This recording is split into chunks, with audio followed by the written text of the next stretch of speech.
Hello everyone, ako Ichika. Kagabi gutom akong banana bells. And so kabalo naman siya mag-drive so nato may kabangkalan. Kita may makaunan and nakita na mo ni nga restaurant T Seiko at bangata ni sa H-Mom na Andy Wings. So nag-order me pero wala mi nag-avail silang Andy Wings kay di na mo kaya. So nag-crave lang mi og chicken wings and mao na mong gi-order. Tulo ka flavor, teriyaki, smoked barbecue, and garlic mayo. Then, nagsisig me. Of course, siya nag-rice. Ako, wala.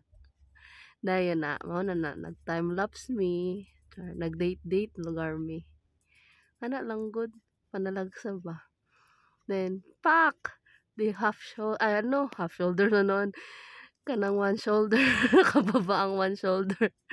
Wala lang, feeling lang na kumuging ana. Na then, da. Sweet kaayo kay busog naman. Maora to, bye!